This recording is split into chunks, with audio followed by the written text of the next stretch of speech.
everyone, this is Ms. Tang, and today we are looking at informative writing. So we are learning to write a description, and it will be on habitat and lifestyle of our animal. And the reason why we are writing this description on habitat and lifestyle is because we want to inform our reader of our animal and present them with some facts on where our animal lives and what their lifestyle is like. Okay, let's have a look at the success criteria. So to be successful, we need to include a subheading. So we need to give the reader, our audience, an idea of what our paragraph is going to be about. We're going to describe the habitat. So where do they live? Do they live in the ocean, the forest, the desert? Where can they be found? So what countries can you find them in? And then describe their lifestyle. So who do they live with? What is their group name? And any other information that you can find. I already know that I'm going to be writing about whale sharks because I got to swim with them. And I've also picked out my information as well. So I've gathered my information.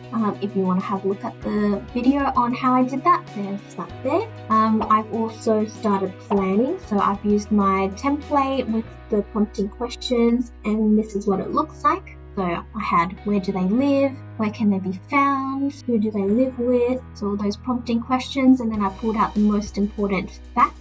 And if you want to have a look at how I did that, there's the video there. Now we are going to draft our paragraph, our description of the habitat and the lifestyle. So let's go. Okay, so on the left, I've got my success criteria, so I know what I need to include in my paragraph. And on the right, I've got all my notes on the side. I may not use all of them. I might use all of them. We'll see. There's no pressure in using everything that I've put there because we'll put the most important information into our paragraph. Okay, so the first thing is I can include a subheading. So our subheading will be habitat and lifestyle. So that is what our paragraph is about. And I will bold it because it is heading. I can describe the habitat and where they can be found. So I'm going to double check that I've got all that information in my notes. So oceans, yep. Ningaloo Reef, yes. Great. So they're all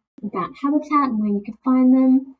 Group name, school lifespan, that probably goes under this yellow. So who they live with, the group name, any other information, which is the lifespan. So I'll color code that in yellow.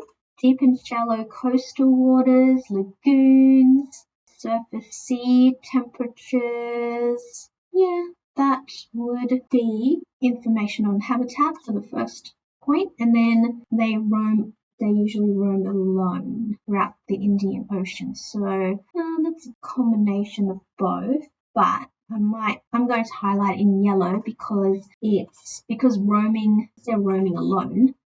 They're not, so it's more who they live with or who they travel with. Okay, let's go.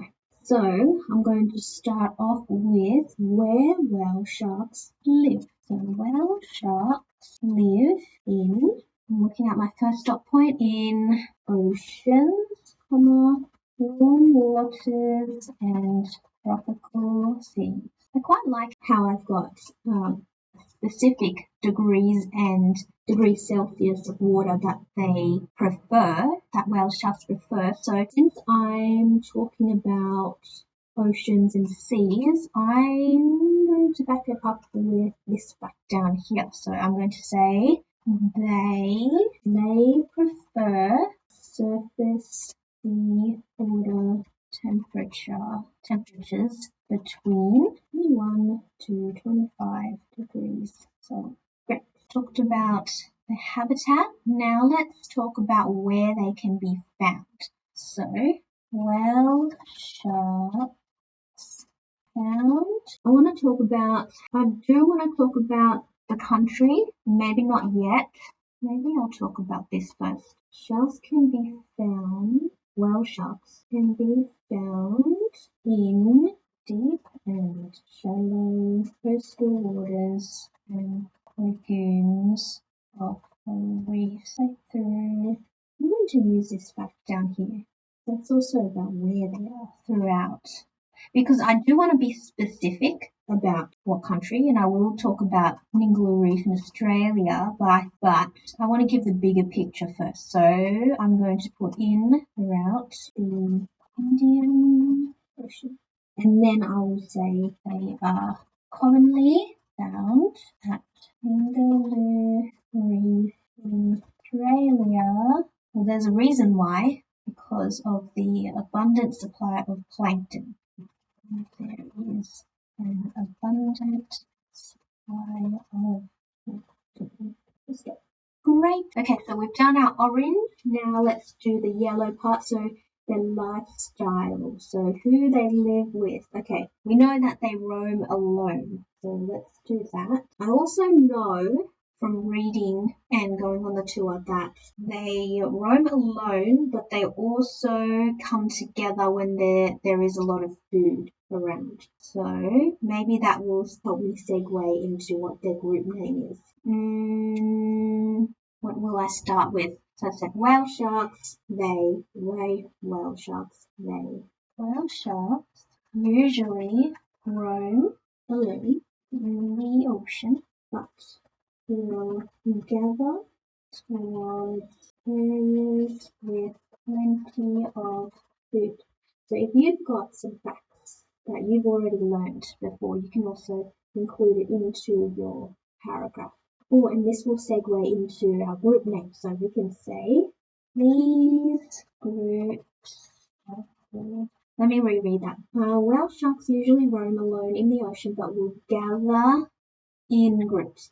Because I'm going to talk about their group name, but I have to mention it up here too. But will gather in groups towards areas with plenty of food. These groups are called a school of fish because they're fish. Let's stop. Okay, now I can finish it up with their lifespan. Okay, their lifespan, actually I might say average, their average lifespan, because I've got can live over 100 years, so I'll say their average lifespan is 70 years, but they can live over 100 years of age.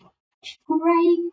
Now, let me just double check that I've got everything, and then I'll share with you what a good, great, and amazing looks. Whale sharks live in oceans. Seas, yes, got where they live. Also got more, I've expanded some more information. They can be found, so this is where they can be found.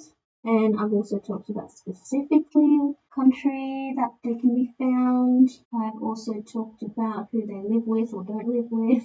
They roam alone, but they also gather in groups. I've also included the group name pool, and I've also included some other information like their lifespan of the 70 years, but they can also live over 100 years of age. Great. Okay, just remember 3 to 4 sentences, various sentence starters. Great. Included facts, not opinions. Yes, and wrote in third person. Great. So I haven't used any I or she or he. So that's great. Now I'm just going to check that I have capitals in the correct spots.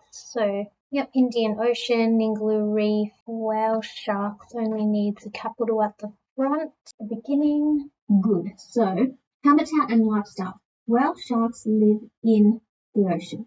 They can be found at Ningaloo Reef in Australia.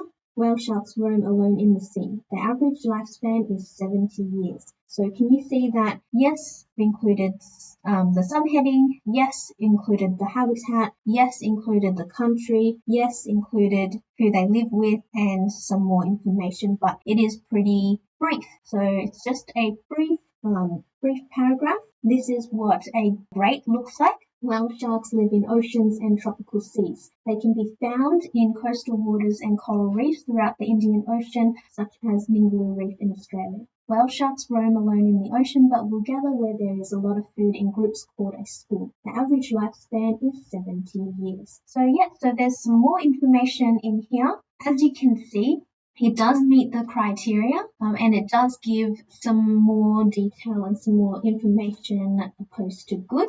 And then the the one that we wrote was amazing because we added in a lot more detail and we were more specific and we expanded on what we wanted to say. So we gave the reader a lot more information about our animal. So there you have it. So that is what an amazing paragraph for habitat and lifestyle looks like. I can't wait to see what you write and what your animal is going to be. And I can't wait for you to have a look at the next paragraph. We'll move on to the next paragraph, which will be on your diet and eating habits. All right. Good luck with your writing. See you in my next video. Bye.